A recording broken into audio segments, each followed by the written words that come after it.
నమస్కారం, welcome to our channel Isha Prashant at beyond survival wisdom. ఈ video వచ్చేసి మూవీ రివ్యూలో కోర్ట్ మూవీ మాది రీసెంట్గానే రిలీజ్ అయినట్టుంది. కోర్ట్ మూవీ చూడడం జరిగింది. బాగుంది మూవీ, ఓవరాల్గా అయితే ఎక్సలెంట్ మూవీ. కోర్టు డ్రామాలు అంటే నాకు చాలా ఇష్టం అన్నమాట. ఎందుకంటే కోర్టు డ్రామాలు ఎవరు తీసినా కూడా అది ఇంట్రెస్టింగ్గానే ఉంటుంది. ఇంట్రెస్టింగ్ ఉండేటి అయితేనే ఆ సబ్జెక్ట్ ఎన్నుకుంటారు జనరల్గా డైరెక్టర్స్ అయినా ఎవరైనా. ఇంట్రెస్టింగ్గా పాయింట్ ఉంటేనే ఇంట్రెస్టింగ్, ఏదో కేసు ఏదో పాయింట్ ఏదో లా పాయింట్ దాని మీద ఆ డ్రామా రన్ చేస్తూ ఉంటారు. సో కోర్టు డ్రామాలు అనేటివి కోర్టు డ్రామా సినిమాలు ప్రతిదీ ఇంట్రెస్టింగ్గానే ఉంటుంది. అట్లా ఉంటేనే తీస్తారు వాళ్ళు ఏదైనా కూడా. మ్యాక్సిమం కోర్టు డ్రామాలు ఎందుకంటే వాళ్ళు ఏవో ఆ ట్విస్టులు ఉంటా ఉండాలి. ఆ కేసులో ఓడిపోయినట్టు ఓడిపోయి మళ్ళీ మళ్ళీ వేరే ప్లాన్స్ వచ్చి మళ్ళీ గెలిచే దీంట్లో పడుతూ ఉంటుంది. లాస్ట్లో ఏదో ట్విస్టులు ఉంటా ఉంటాయి. ఇట్లా రకరకాలు ఉంటా ఉంటాయి. కాబట్టి కోర్టు సంబంధించిన ఈ కోర్టు డ్రామా అనేది అంటే కోర్టు డ్రామా అంటేనే అందులో ఆ మూవీ ఖచ్చితంగా ట్విస్టులతో కూడుకున్నది ఉంటుంది ఖచ్చితంగా. అట్లా డిఫరెంట్ డిఫరెంట్ కేసులు కావచ్చు అట్లా. అలాంటి ఈవెన్ పాత సినిమాలలో కూడా కోర్టు డ్రామాలు ఉంటా ఉంటాయి, బాగుంటూ ఉంటాయి అవి. సో ఈ కోర్టు మూవీ కూడా పోక్సో చట్టం అనేది ఏదైతే ఉందో దాని మీద బాగా తీయడం జరిగింది. ఆల్మోస్ట్ లాస్ అయిపోయింది కేసు అన్న టైంలో హీరో ప్రియదర్శి క్యారెక్టర్ ఏదైతే ఉందో లాయర్ గారు వచ్చి ఫైనల్ జడ్జ్మెంట్ టైంలో మళ్ళీ దాన్ని మళ్ళీ ఓపెన్ చేయించడం, మళ్ళీ అంటే రీకన్సిడర్ చేయించడం, రీట్రయల్ చేయించడం ఏదైతే ఉందో అది బాగా తీయడం జరిగింది. ఈవెన్ స్క్రీన్ ప్లే కూడా బాగుంది. అయితే ఇక్కడ నేను మెయిన్గా దీన్ని రివ్యూ చేయడానికి కారణం ఏంటంటే అందులో కొన్ని అంశాలు మాట్లాడుకోవాల్సిన అవసరం ఉంది. కేవలం పోక్సో చట్టం అనే కాదు, మెయిన్గా ఏంటంటే మిస్యూజ్ ఆఫ్ లా అన్నమాట. మిస్యూజ్ ఆఫ్ లా మీద ఇట్లా జరుగుతూ ఉంటుందని చెప్పి మంచి మెసేజ్ అది. లాస్ట్లో క్లైమాక్స్లో చెప్పినట్టుగానే ఒక సటన్ ఏజ్ ఉన్న మేజర్ ఎవరైనా కానీ, ఈవెన్ 18, 20, 16 ఎంతైనా కావచ్చు, ఈవెన్ 40, 50 ఇయర్స్ అయినా, 30, 40 ఇయర్స్ ఎంత అయినా, పెద్దోళ్ళు ఈ చిన్నపిల్లల మీద రేపడం చేయడం ఇట్లాంటి చాలా జరుగుతూ ఉన్నాయి అసలు సంబంధం లేకుండా కూడా. 20 లోపు 18 లోపు కాబట్టి 10 లోపు పిల్లల మీద కూడా అసలు దారుణం అట్లాంటివి జరుగుతానే చూస్తూ ఉన్నాం. దానికి పోక్సో చట్టం ఖచ్చితంగా వేయాలి. ఎందుకంటే పిల్లలకి తెలియదు కాబట్టి, వాళ్ళకు ఆ నిర్ణయం అనేది ఉండదు కాబట్టి, వాళ్ళు డెఫినెట్గా మైనరు, మెచ్యూరిటీ ఉండదు కాబట్టి వాళ్ళ మీద ఎవరు వీళ్ళని లొంగ తీసుకొని చేసినా లేకపోతే బలవంతంగా చేయకుండా అది పోక్సో చట్టం వర్తిస్తుంది, వాళ్ళకి శిక్ష పడుతుంది. కానీ 19 ఇయర్స్ 17 ఇయర్స్ 16, 17, 18 ఈ ఒక ఏజ్లో ఉన్న వాళ్ళకున్న అప్పుడున్న హార్మోన్స్ వల్ల ఏదో లవ్ అని చెప్పి అది ఇది అని చెప్పి వాళ్ళు కనుక ఉన్నట్లయితే, అందులో బలవంతం కూడా ఏం లేనట్లయితే కనుక అది ఎంతవరకు వాళ్ళని మందలించాలో, ఎంతవరకు ఈవెన్ పోలీసులు అయినా కూడా వాళ్ళకు ఒక వార్నింగ్ ఇచ్చి ఇట్లా చేయొద్దమ్మా అని చెప్పి, పేరెంట్స్ అయినా కూడా అట్లా చెప్పి కొద్దిగా దూరం పెట్టి వేరే రకంగా దాన్ని డీల్ చేయాల్సింది. ఈ పోక్సో చట్టం అసలు సంబంధం లేకుండా ఒక అజ్ఞానంతో, ఒక ఇమ్మెచ్యూరిటీతో ఇట్లాంటి కేసులు పెట్టడం అయితే ఉన్నదో, వాళ్ళకున్న పరపత్తో లేకపోతే ఆ ఈగోతోని పోయి, ఇప్పుడు అదైతే మంగమతి క్యారెక్టర్ అయితే ఉంటుందో ఆ ఈగోతోని పోయి ఆ అవతల మీద ఇష్టం వచ్చినట్టు అది చేసిన తప్పు ఏంది, దానికి ఎంతవరకు శిక్ష చేయాలి ఎంతవరకు అనేది కాకుండా ఆ ఈగోకి పోయి ఇష్టం వచ్చినట్టుగా వాడు ఇట్లా చేస్తారు అట్లా చేస్తారు అని చెప్పేసి వాడిని చంపేయాలి లేకపోతే వాడిని కేసు పెట్టాలి, జైలు వేయాలి అనేది అయితే ఉందో మంచి కాన్సెప్ట్. డెఫినెట్గా మంచి కాన్సెప్ట్, అది మంచి మూవీ, డెఫినెట్గా ఒప్పుకోవాల్సిన మూవీ అది. మంచి పాయింట్ రేజ్ చేసాను అనమాట. అది తప్పు ఎంతవరకు ఉన్నదో అంతవరకు దానికి ఏం చేయాలనేది చూడాలి అంతే. తప్పులు జరగకుండా ఉండే ఎక్కడైనా జరుగుతాయి అంతే. దాన్ని శిక్ష వేయండి, కానీ ఎంత వేయనో అంతే వేయండి అనమాట. ఇప్పుడు గోరంతా చేసిందని గొడ్డలంతా వేయద్దు కదా. గోరంతా తప్పుకి గొడ్డలంతా శిక్ష ఎట్లా ఎత్తావు? అట్లా ఎవరో చిన్నపిల్లలు కొట్టుకున్నారు కావచ్చు, వాళ్ళని చంపేస్తారా మీ కోపంతో, లేకపోతే జైలు వేసేస్తారా? చిన్నపిల్లలు కొట్టుకున్నారు, ఏదో కొద్దిగా గాయమైంది కావచ్చు, దాన్ని ఏం చేస్తారు? పోయి వాళ్ళని 10 ఏళ్ళు జైలు ఎత్తారా ఆ కొట్టినోడిని లేకపోతే ఇద్దరిని? అట్లున్నదన్నమాట ఇది. అండ్ ఇంకొకటి, ఇంతకుముందు మనకు పెళ్ళిళ్ళు అయ్యేటి అనమాట. మామూలుగా బాల్య వివాహాలు అంటేనేమో మరీ 9-10 ఇయర్స్ చేస్తే ఖచ్చితంగా బాల్య వివాహాలు అయితే, ఇప్పుడు 18 మేజర్ అన్నప్పుడు 17.5కి 18కి జస్ట్ 6 months 1 year తేడాలో మనం ఎట్లా ఇమ్మెచ్యూరిటీ డిసైడ్ చేస్తాం అనేది పాయింట్ చేయడం జరిగింది. కాకపోతే ఇక్కడ ప్రాబ్లం ఏమవుతుందంటే, కోర్టులో లా ప్రకారం మనం కన్సిడర్ చేయడానికి ఒక పారామీటర్ ఒకటి పెట్టుకోవాల్సిన అవసరం పడ్డప్పుడు అప్పుడు ఏదో ఒకటి కన్సిడర్ చేయాల్సిన అవసరం అవుతుంది. దానికే ఇప్పుడు 18 years అని పెట్టిల్లు మేజర్. ఇప్పుడు దాన్ని 21కు కూడా పెట్టినాడు. మ్యారేజ్ ఏజ్కి ఎస్పెషల్లీ ఉమెన్కి 21, అబ్బాయిలకి 24 పెట్టింది. ఇంతకుముందు 18, 21 ఉండే. ఇప్పుడు నాకు తెలిసి దాన్ని అప్డేట్ చేసి 21, 24 చేసినప్పుడు, ఎందుకంటే ఇప్పుడు లేట్ మ్యారేజెస్ ఇవన్నీ స్టడీస్ ఇవన్నీ లేట్ అవుతున్నాయి కాబట్టి అది అప్డేట్ చేసిల్లు. బట్ అది కూడా కాదు, ఇక్కడ ఏం చేయాలంటే రేంజ్ పెట్టాలన్నమాట. రేంజ్ పెట్టి అక్కడ ఎక్సెప్షన్స్ రాయాలి ఖచ్చితంగా. మేబీ అది నేను చూడలేదు, అందులో ఉంటే ఉండొచ్చు కాక, మేబీ మనకున్న సెక్షన్స్లో ఉంటే ఉండొచ్చు. వాటికి కొన్ని ఎక్సెప్షన్స్ పెట్టి 18 అంటే ఖచ్చితంగా 18 అనే కాకుండా ఎక్సెప్షన్స్ ఏమైనా పెట్టలేదు తెలియదు. ఎందుకంటే కేస్ టు కేస్ చూడాలన్నమాట. అది ఇప్పుడు 18 అనగానే 18 ఇయర్స్ కాదు, కేస్ టు కేస్ చూడాలి. 18 ఇయర్స్కి ఒక రోజు ముందు అయితే మైనరు, 18 ఇయర్స్ పడంగానే ఆ మేజరు అనేది అయితే పాయింట్ రేజ్ చేసిండు. అందుకే ఆ రేంజ్ చూడాలి, 16 to 18 లేకపోతే 18 to 20, లేకపోతే 18 అన్నప్పుడు ఒక plus or minus something 6 months 1 year ఇట్లా కన్సిడర్ చేయాలా. లేదు అంటే కేస్ టు కేస్ డిఫర్ అవుతుంది. మెచ్యూరిటీ అనేది కొంతమంది ఈవెన్ 15-16 yearsకి బాగా మెచ్యూర్ ఉంటారు, కొంతమంది 20 ఏళ్ళు దాటినా మెచ్యూర్ ఉండరు మరి అట్లా. కానీ దానికి కోర్ట్ ఏం చేస్తుంది, కేస్ టు కేస్, ఆ కేసు బట్టి డీల్ చేయాల్సిన పరిస్థితి ఒకటి ఉంటుంది. లేదు అంటే అట్లీస్ట్ మినిమం ఇప్పుడు మామూలుగా జనరల్గా కామన్గా అందరూ ఏంటంటే ఒక 18 years ఒక ఎంతో కొంత ఒక డిగ్రీ, ఒక ఇంటర్ అయిపోతే డిగ్రీ అయిపోతే అప్పుడు కొంత మెచ్యూరిటీ వస్తుందని చెప్పేసి 18 years అని పెడతారు, లేదంటే 21 years అని పెడతారు అట్లా. అది ఓకే, బట్ మళ్ళీ కేస్ టు కేస్ అది చేయాలన్నమాట. దాన్ని స్ట్రిక్ట్గా అట్లనే చేయొద్దు అనమాట.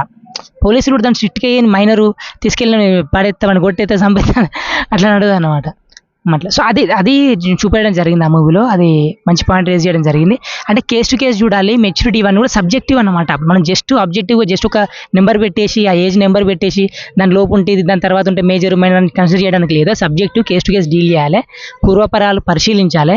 ఉట్టిగానే ఇక మేజర్ కదా మైనర్గా అని చెప్పేసి వీని ఇష్టం వచ్చినట్టు చేయడం, వాళ్ళని ఇష్టం వచ్చినట్టు శిక్షలు వేయడం, అలాంటివి చేయడం చేయొద్దు. డెఫినెట్గా టైం తీసుకొని ప్రాపర్ పనిష్మెంట్ అనేది ఎందుకుంటుంది, శిక్షణ ఎందుకుంటుంది, వాళ్ళను మంచి దారిలో పెట్టడానికి.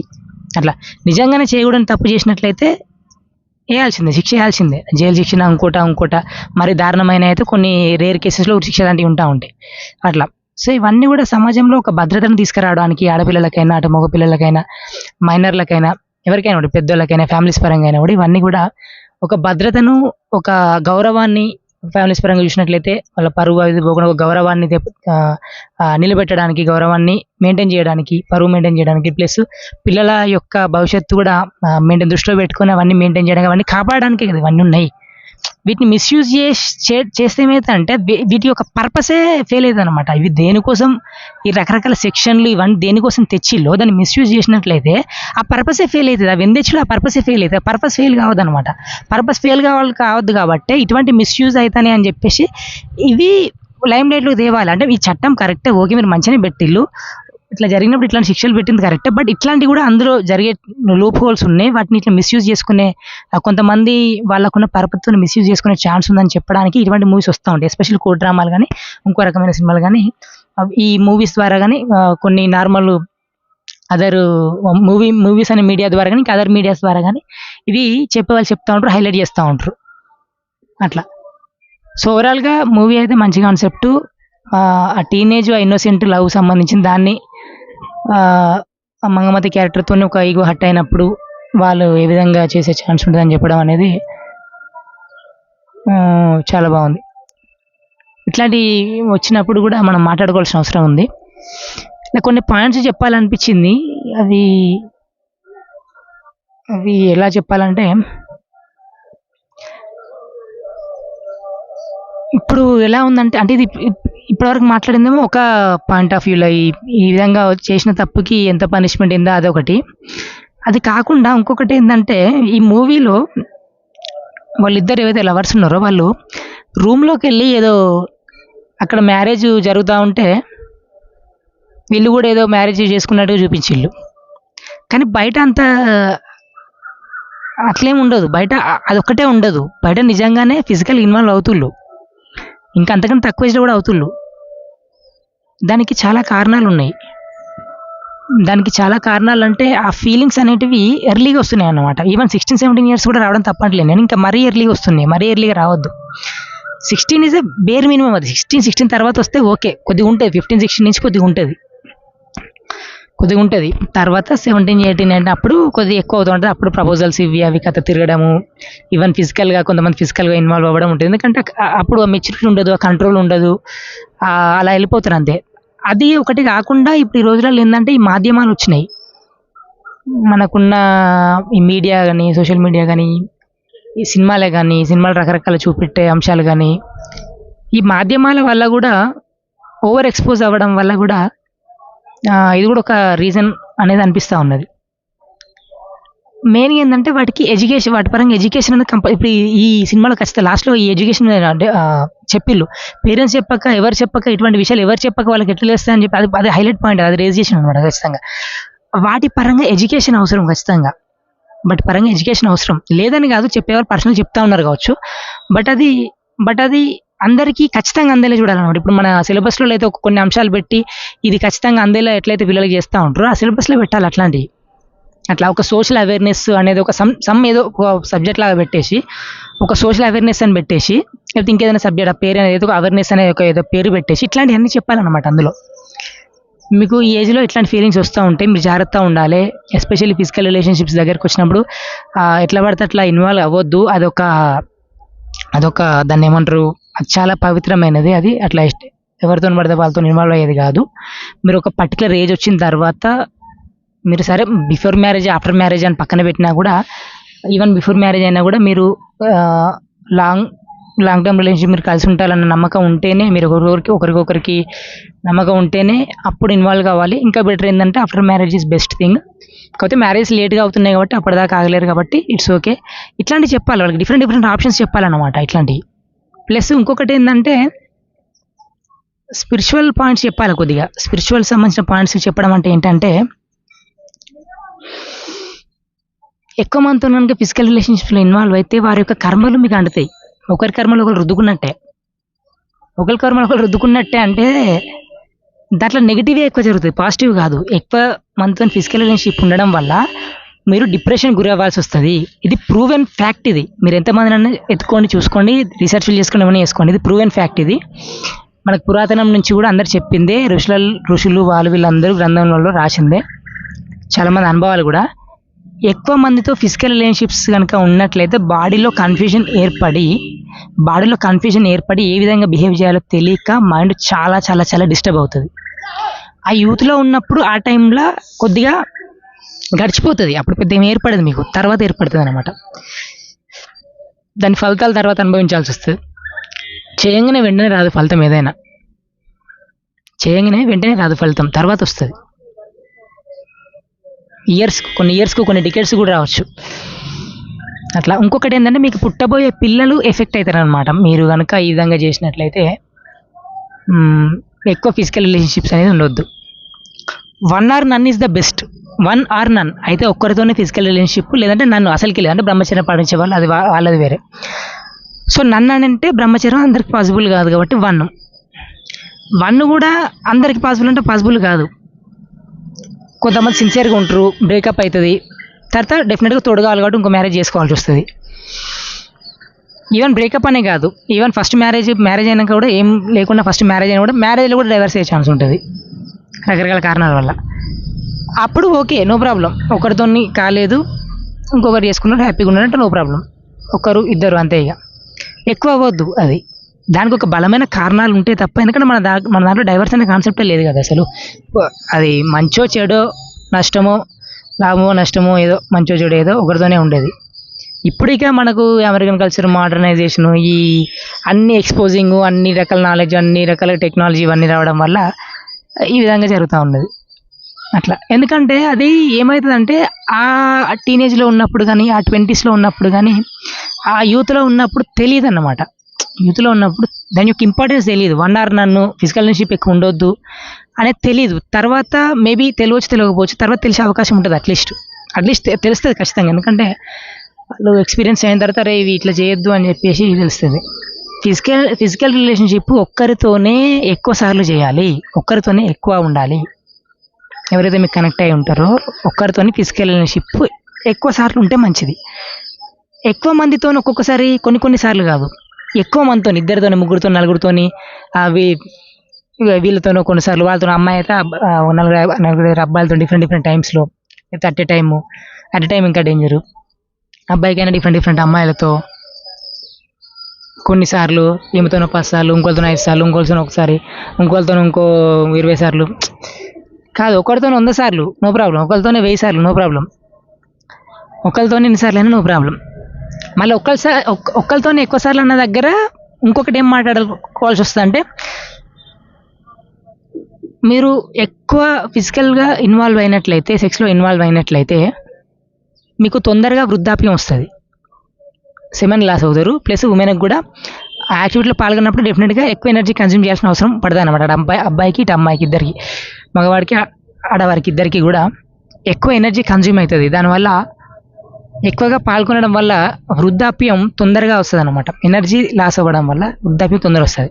సో అప్పుడు ఏమవుతుందంటే మీరు ఓవరాల్గా చాలా తక్కువ సార్లు ఇన్వాల్వ్ అయితే మంచిది అనమాట.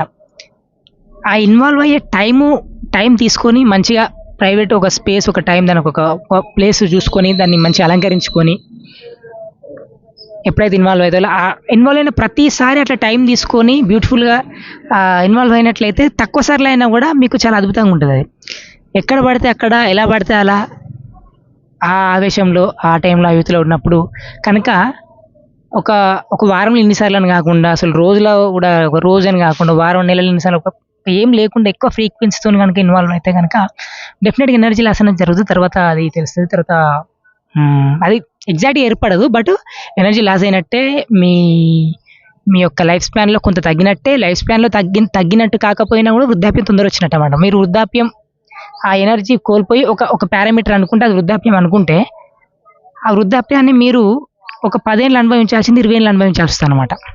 అంటే మీరు 60 వరకు ఫిట్గా ఉండి మీరు 80 ఏళ్ళకి పోతారు అనుకుంటే, ఉదాహరణకు 60 వరకు ఫిట్గా ఉండి లాస్ట్ 20 ఏళ్ళు ఒక వృద్ధాప్యం అనుకుంటే, మీరు 50 నుంచి వృద్ధాప్యం వస్తుంది. లేదు 70 to 80 వృద్ధాప్యం అనుకుంటే 60 నుంచి వస్తుంది వృద్ధాప్యం. 10 ఏళ్ళు పెరుగుతాయి, లేదా 20 ఏళ్ళు పెరగచ్చు. మీరు ఎన్నిసార్లు మీ యూత్లో ఉన్నప్పుడు, 20s, 30sలో ఉన్నప్పుడు ఇన్వాల్వ్ అయ్యారనే దాన్ని బట్టి ఉంటుంది అనమాట. ఇట్లాంటి పాయింట్స్ చెప్పాలి, ఇవి చెప్పండి, ఈ వీడియో షేర్ చేయండి, తెలుస్తుంది అప్పుడు. అట్లా అది నేను చెప్పాలనుకున్నది. సో ఎందుకంటే లెస్ ఈజ్ బెటర్. మంచి టైం తీసుకొని బెటర్. అది కూడా ఒకరితో మోర్ టైం అయినా నో ప్రాబ్లం, ఈ పరంగా మాట్లాడితే. బట్ ఇంకా మీకు మీ హెల్త్ పరంగా, మీ యొక్క దీని పరంగా మాట్లాడితే ఒక్కరితోనే ఉండాలి, చాలాసార్లు ఉండాలి. బట్ చాలా అనేది కూడా ఎంత తక్కువైతే అంత మంచిది అనమాట. అట్లా మీరు ఒక 100 టైమ్స్ అనుకుంటే, ఓవరాల్గా మీరు ఒక 300 టైమ్స్ ఇన్వాల్వ్ అయ్యాలనుకుంటే దాన్ని 200 తీసుకురండి. లేకపోతే 1000 టైమ్స్ అనుకుంటే దాన్ని 500 తీసుకొచ్చుకోవాలి. అది ఎవరికెవరు డిఫరెంట్ ఉంటుంది కదా, చెప్పలేం. వాళ్ళ లైఫ్, వారి యొక్క కర్మలను బట్టి, వారి యొక్క విధానాలను బట్టి, వాళ్ళ కంపల్షన్స్ బట్టి రకరకాలు ఉంటాయి అన్నమాట. స్పిరిచువల్గా ఉన్నట్లయితే, మాలలు వేసినట్లయితే, రకరకాల వ్రతాలు ఆడవారికైనా మగవారికైనా ఉన్నట్లయితే కనుక ఆటోమేటిక్గా అది ఉండదు కాబట్టి, నాన్ వెజ్ తినడం ఇట్లాంటి ఫిజికల్ ఇన్వాల్వ్ అవ్వడం ఉండదు కాబట్టి అవి ఎంత అంత మంచిది అనమాట. కొందరు సెలబ్రిటీస్ మీరు చూసినట్లయితే సంవత్సరంలో ఎక్కువ రోజులు వాళ్ళు మాలల మీదనే ఉంటారు, ఎందుకంటే దానికి ఇట్లాంటి రీజన్సే అనమాట. అట్లా ఇట్లాంటి అంటే నాట్ ఓన్లీ ఫిజికల్, అయితే ఫిజికల్గా దూరం ఉండాలని కాదు. డెఫినెట్గా సెలబ్రిటీస్కి ఇది ఖచ్చితంగా, ఎందుకంటే ఆ గ్లామర్ ఫీల్డ్ కాబట్టి అక్కడ కంట్రోల్ ఉండదు. ఎవరు వచ్చి ఎక్కడ అట్రాక్ట్ అయ్యేది తెలియదు, ఏదో టైంలో టెంప్ట్ అవుతూ ఉంటారు. కాబట్టి ఆ గ్లామర్ ఫీల్డ్లో ఉన్నవాళ్ళు ఖచ్చితంగా మాలల మీద ఉండడం అనేది చాలా మంచిది అనమాట. ఎందుకంటే మాల మీద ఉన్నప్పుడు ఏమైందంటే ఆబ్వియస్లీ ఫిజికల్ రిలేషన్షిప్స్ ఉండవు, ప్లస్ బూతులు మాట్లాడడం ఒకటి ఉండదు, ప్లస్ నాన్ వెజ్ లాంటివి తినడం ఉండదు. సో ఫుడ్ పరంగా కంట్రోల్ ఉంటుంది, వీటి పరంగా కంట్రోల్ ఉంటుంది. కాబట్టి మాలల లాంటి ఎంత ఎక్కువ రోజులు అయితే అంత మంచిది అనమాట. దానివల్ల మీరు యూత్ఫుల్గా ఉంటారు, లైఫ్ స్పాన్ పెరుగుతుంది, వృద్ధాప్యం కూడా గట్టిగా ఉంటారు. అంటే మీకు వృద్ధాప్యం లేనట్టు, అప్పుడు కూడా మంచి ఎనర్జెటిక్గా ఉన్నట్టు అనమాట. అట్లా ప్లస్ ఏమన్నా మెడిటేషన్ లాంటి, ఏమైనా స్పిరిచువల్ ప్రాక్టీస్ లాంటివి చేసుకుంటే ఇంకా బెటర్. స్పిరిచువాలిటీ చిన్నప్పటి నుంచి అలవాటు అయితే ఇదంతా ఉండదు అబ్బా, ఈ ప్రాబ్లమ్స్ ఉండయి. నిజంగా ఈ ప్రాబ్లమ్స్ ఉండయి, అసలు ఈ కంపల్షన్స్ ఉండయి కదా. ఆ రేపులు కానీ, మర్డర్లు కానీ, ఇట్లాంటి రకరకాల కంపల్షన్స్తో చేసేటువంటి, ఈవెన్ ఆస్పరంగా చేసేటువంటి లొల్లిలు కానీ, ఇవన్నీ కూడా చాలా తగ్గుతాయి, చాలా డ్రామాటిక్గా తగ్గుతాయి. స్పిరిచువాలిటీ రైట్ వేలో మంచిగా బాగా ఉండాలి. ప్రతి ఒక్కరు ఏదో ఒక యోగ సాధన, ఏదో ఒక ధ్యాన సాధన, ఏదో ఒకటి చేస్తూ ఉండాలన్నమాట చిన్నప్పటి నుంచి. అసలు ఇవన్నీ ఎందుకుంటే ఉండేవి, స్పిరిచువాలిటీ ఉంటే ఇవన్నీ ఎందుకుంటే ఉండేవి. నిజంగా 100% పోతే అంటలేను నేను, బట్ చాలా తగ్గుతాయి. Thank you.